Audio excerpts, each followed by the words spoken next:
Right, breaking news చూస్తున్నారు. India Pakistan మధ్య high tension వాతావరణం కొనసాగుతుంది.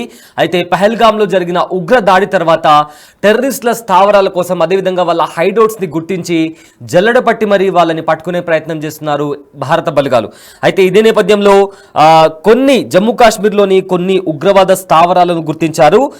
పుంచ్ సూరన్ కోటాలో టెర్రరిస్టుల షెల్టర్లను కూడా గుర్తించారు భారత ఆర్మీ బలగాలు. అక్కడి నుంచి 2 రేడియో సెట్లు, ఇదే విధంగా ఈ ఐఈడి, దాంతోపాటు 3 దుప్పట్లను కూడా స్వాధీనం చేసుకున్నారు. కుల్గామ్ జిల్లాలో ఉగ్రవాదులకు సహాయం చేస్తున్నాడని అనుమానించిన ఒక ఇమ్తియాజ్ అనే యువకుడిని కూడా అక్కడ ఇండియన్ ఆర్మీ వాళ్ళు అరెస్ట్ చేయడం జరిగింది. అయితే టాంగ్ మార్గ్ అడవిలో ఉగ్రవాదులకు ఆహారం అందించినట్లు కూడా అతను అంగీకరించినట్లు కూడా ఇప్పటికే తెలుస్తుంది. అయితే ఈ నేపథ్యంలో టెర్రరిస్టుల స్థావరాల దగ్గరకు తీసుకెళ్లారు ఇండియన్ ఆర్మీ వాళ్ళు. అయితే అప్పుడు ఆర్మీ కళ్ళుగప్పి నదిలో దూకి తప్పించుకునేందుకు ప్రయత్నం చేశాడు.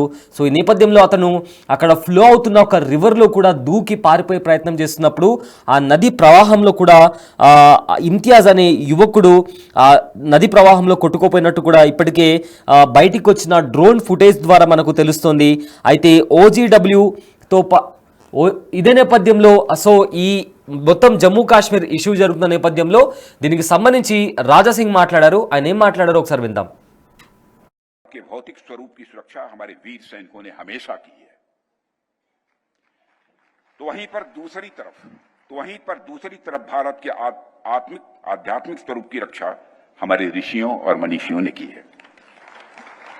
जहां एक तरफ हमारे सैनिक रणभूमि में लड़ते हैं, तो वहीं दूसरी तरफ हमारे संत जीवन भूमि में लड़ते हैं।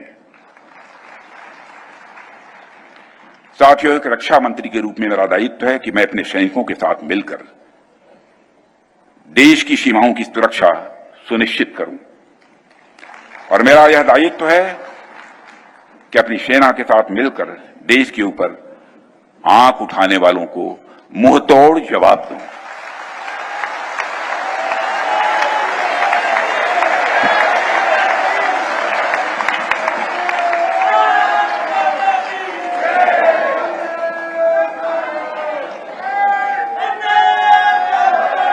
और आप सभी हमारे प्रधानमंत्री नरेंद्र मोदी जी को अच्छी तरह जानते हैं।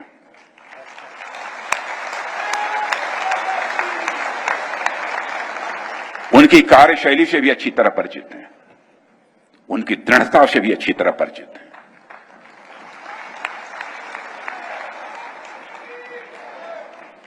जोखिम उठाने का भाव किस तरीके से उन्होंने सीखा है अपने जिंदगी में, उससे भी आप अच्छी तरह समझते हैं। मैं आपको आश्वस्त करना चाहता हूं कि प्रधानमंत्री मोदी जी के नेतृत्व में जैसा आप चाहते हैं वैसा होकर रहे।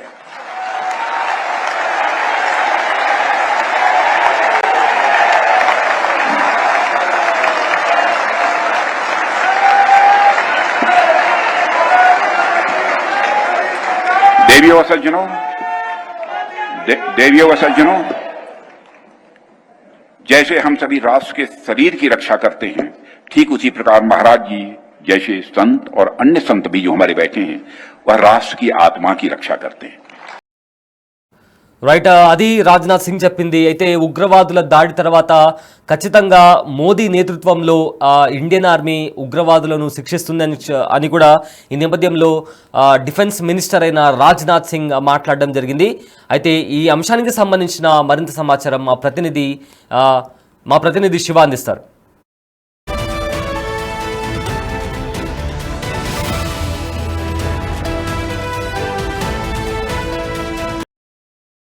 రైట్, మనం శివతో కనెక్ట్ అవుదాం. అయితే దానికంటే ముందు కూడా ఈ అంశానికి సంబంధించి ఇంకా కొన్ని డీటెయిల్స్ కూడా బయటకు వస్తున్నాయి. అయితే పహల్గామ్లో ఉగ్రదాడి జరిగిన తర్వాత ఇండియన్ ఇండియన్ ఆర్మీ వాళ్ళు జమ్మూ కాశ్మీర్లోని కొండ ప్రాంతాలు కావచ్చు లేదా అడవి ప్రాంతాలు కావచ్చు, సో ప్రతి చోట డిజిటల్ ఫుట్ ప్రింట్స్ని, ఎవరైతే ఉగ్రవాదులు ఉన్నారో వాళ్ళ డిజిటల్ ఫుట్ ప్రింట్స్ని కనుక్కొని మరి వాళ్ళను పట్టుకునే ప్రయత్నం చేస్తున్నారు. ఎందుకంటే కూడా ఎన్ఐఏ ఇచ్చిన ఒక రిపోర్ట్ ప్రకారం ఇంకా కూడా ఎవరైతే పహల్గామ్ అటాక్లో ఇన్వాల్వ్ అయి ఉన్నారో ఆ ఉగ్రవాదులు సౌత్ కాశ్మీర్లోని ఒక ఏరియాలో ఇంకా యాక్టివ్గా ఉన్నారు. వాళ్ళ దగ్గర ఫుడ్ కావచ్చు, వెపన్స్ కావచ్చు, చాలా ఉన్నాయి. ఇంకా చాలా రోజుల వరకు వాళ్ళు యాక్టివ్గా అక్కడే సర్వైవ్ అవ్వగలరు అనే ఒక రిపోర్ట్ అనేది ఎన్ఐఏ సమర్పించడం జరిగింది. సో ఈ నేపథ్యంలో భారత బలగాలు ఉగ్రవాదుల స్థావరాలను కనుక్కోవడానికి ప్రయత్నిస్తున్న నేపథ్యంలో ఇమ్తియాజ్ అనే ఒక యువకుడు ఉగ్రవాదులకు ఆహారం ఇచ్చినట్లుగా వాళ్లకు అనుమానం వచ్చిన నేపథ్యంలో ఇమ్తియాజ్ అనే యువకుడిని అదుపులోకి తీసుకున్నారు. అయితే ఈ నేపథ్యంలో అతన్ని ఇంట్రాగేషన్ చేస్తున్నప్పుడు అవును కొంతమందికి నేను ఆహారం ఇచ్చాను అని కూడా ఇమ్తియాజ్ ఒప్పుకున్నాడు అని కూడా కొన్ని వార్తలు బయటకు వస్తున్నాయి. అయితే ఈ నేపథ్యంలో ఇమ్తియాజ్ని అతడు ఎక్కడైతే వాళ్ళకి ఆహారం అందించాడో ఆ స్పాట్కి తీసుకువెళ్ళడం జరిగింది. సో మొత్తం మీద చూసుకుంటే అతను నదిలో దూకి పారిపోయినట్లు కూడా మనం చూసిన విజువల్స్లో కనిపిస్తుంది. అయితే ఈ అంశానికి సంబంధించిన మరింత సమాచారం మా ప్రతినిధి శివ లైవ్లో అందిస్తారు.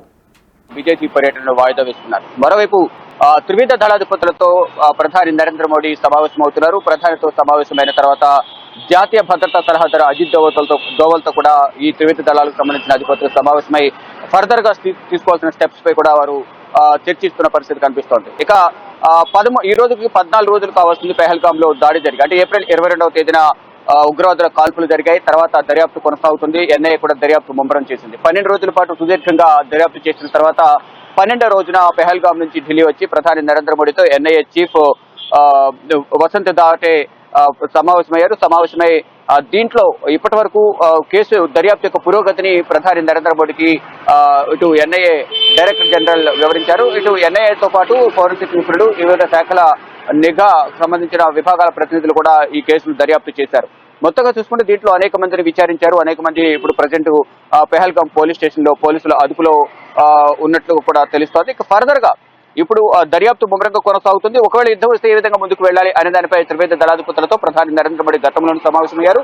మళ్ళా ఫర్దర్ గా వారి దగ్గర ఉన్న ఎక్విప్మెంట్ ఏంటి, ఏ విధంగా ముందుకు వెళ్తాము, ఒకవేళ ఇప్పటికప్పుడు యుద్ధం వస్తే మన దగ్గర అంత యుద్ధ సామాగ్రి ఉందా లేదా అనే అంశాలపై ప్రధానంగా ప్రధాని నరేంద్ర మోడీతో త్రివిధ దళాధిపతులు చర్చిస్తున్నారు. దానిలో భాగంగానే నిన్న ఎయిర్ మార్షల్ సంబంధించిన విక్రమ్ సింగ్ కూడా నిన్న సమావేశమై ప్రధాని నరేంద్ర మోడీతో పలు విషయాలపై కూడా చర్చించినట్లు కూడా తెలుస్తోంది.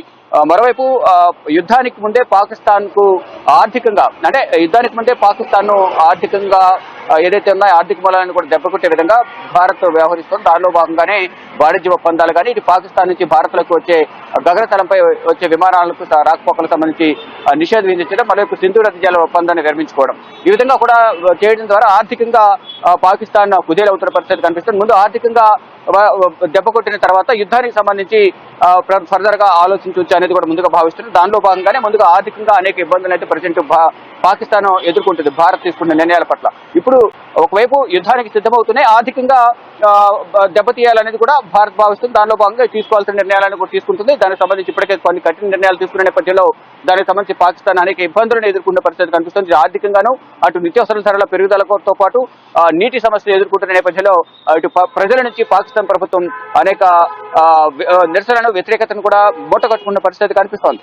దీనిలో భాగంగానే ఇటు రక్షణ మంత్రి గాని, కేంద్ర హోంశాఖ మంత్రి, మరోవైపు ప్రధాని నరేంద్ర మోడీ కూడా ఏదైతే ఉగ్రదాడులకు దానికి సంబంధించిన కఠిన నిర్ణయాలు తీసుకుంటామో దానికి మాత్రం డెఫినెట్ గా ఏదైతే రిప్లై అనేది గట్టిగా ఉండబోతుంది అనేది కూడా ప్రధానంగా చెప్తున్నారు.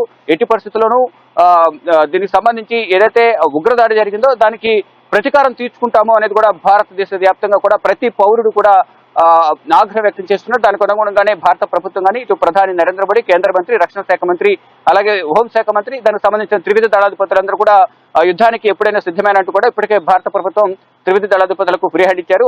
ఏ నిర్ణయం తీసుకున్నా వారిని ఇంప్లిమెంట్, అంటే జస్ట్ టార్గెట్ అలాగే టైం ఫిక్స్ చేస్తే దానికి అనుగుణంగానే వారికి మేము సహకరిస్తామంటూ కూడా ప్రధాని నరేంద్ర మోడీ ఇప్పటికే ప్రధాని నరేంద్ర మోడీ నివాసంలో తొలి సమావేశం జరిగినప్పుడే ఆయన ప్రధానంగా కొన్ని కీలక వ్యాఖ్యలు చేశారు. ఉగ్రవాదాన్ని తుడిచిపారేస్తాం, ఎవరైతే ఉగ్రదాడులు చేశారో ఉగ్రవాదానికి ప్రోత్సహించిన వారు కానీ ఉగ్రవాదాలకు స్థావరం కల్పించిన ఆశ్రయం ఇచ్చిన ప్రాంతాన్ని కూడా తుడిచి పారేస్తామంటూ కూడా మొదటి నుంచి చెప్తున్నారు. దానికి అనుగుణంగానే కొన్ని కఠిన నిర్ణయాలు తీసుకుంటున్నారు. ఆ నిర్ణయాల ద్వారానే అక్కడ పాకిస్తాన్ ఇబ్బందులు ఎదుర్కొంటుంది. మరొక యుద్ధానికి సంబంధించిన యుద్ధ సామాగ్రి అంతా కూడా సిద్ధం చేసుకున్నారు. దానికి సంబంధించి మాక్ డ్రిల్ కానీ విన్యాసాలు కానీ భారత త్రివిధ దళాలు చేస్తూ ఉన్నాయి. ఇటు భారత త్రివిధ దళాలు మాక్ డ్రిల్ కానీ విన్యాసాలు చేస్తున్న నేపథ్యంలో మేమేం తక్కువ కాదంటూ కూడా వారు కూడా షాహిన్ 2 క్షిపణిని ప్రయోగించారు. ప్రయోగం సక్సెస్ అయింది. దాన్ని మేము 450 కిలోమీటర్ల రేంజ్ వరకు కూడా దీన్ని ఉపయోగించగలం. వాయు జలాంతర్గాములు దీన్ని ఉపయోగించి భారత్ ను మట్టు పెడతామనేది కూడా వారు ప్రగల్భాలు పలుకుతున్న పరిస్థితి కనిపిస్తుంది. కానీ వారు అనుకున్నట్లుగా కూడా వారి దగ్గర అనుకున్నంత యుద్ధ సామాగ్రి లేదు, సైన్యం సహకరించడం లేదు, అందరూ రాజీనామా పాట పడుతున్న పరిస్థితి కనిపిస్తుంది. ఈ నేపథ్యంలోనే ప్రస్తుత ప్రధాని షహబాజ్ షరీఫ్ మాజీ ప్రధాని నవాజ్ షరీఫ్ ని కలిశారు. అంటే నవాజ్ షరీఫ్ అలాగే షహబాజ్ షరీఫ్ ఇద్దరు కూడా సోదరులు. ఇప్పుడు ఈ నేపథ్యంలోనే ఇప్పుడు ఫర్దర్ గా గతంలో ఉన్న అనుభవాలు, ఇప్పుడు ఒకవేళ భారత్ యుద్ధం వస్తే ఏ విధంగా ముందుకు వెళ్ళాలి, ఎలా స్పందించాలి, ఏ విధంగా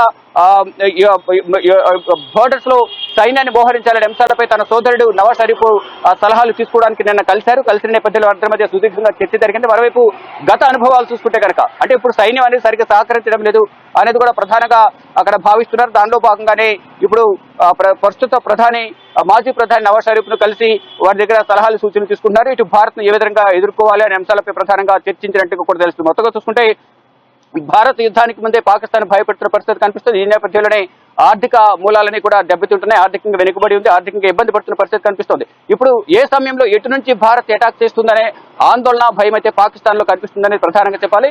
త్వరలోనే దీనికి సంబంధించిన అధికారిక ప్రకటన అయితే యుద్ధం ఎప్పుడు అనేది కూడా తెలియజేసే అవకాశం ఉంది. త్రివిధ దళాధిపతులతో ప్రధాని నరేంద్ర మోడీ, ఇటు కేంద్ర మంత్రులు ఒకరి తర్వాత ఒకరు సమావేశమై ఫర్దర్ గా తీసుకోవాల్సిన స్టెప్స్ పై కూడా చర్చిస్తూ ఉన్నారు. ప్రసన్న.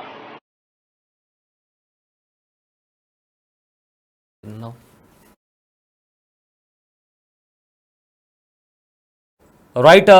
సో ప్రజెంట్ అయితే ఈ పహల్గామ్లో ఉగ్రదాడి జరిగిన తర్వాత ఉగ్రవాదుల స్థావరాలను కనిపెట్టడానికి భారత బలగాలు జల్లెడబడుతున్నాయి. సో ఈ నేపథ్యంలో ఎవరైతే ఉగ్రవాదులకు సహాయం చేశాడు అని అనుమానితుల్లో ఉన్న ఇమ్తియాజ్ అనే యువకుడిని భారత బలగాలు అరెస్ట్ చేయడం జరిగింది. సో ఈ నేపథ్యంలో అతని ఉగ్రవాద స్థావరాల దగ్గర తీసుకెళ్ళినప్పుడు అతను తప్పించుకోవడానికి చూసి అక్కడ దగ్గరలో ఉన్న ఒక నదిలో దూకి పారిపోయే ప్రయత్నం చేశాడు. సో అప్పుడు ఆ నది ప్రవాహంలో కొట్టుకుపోయిన వీడియో కూడా ఇప్పుడు బయటకు వచ్చి సంచలనంగా మారింది.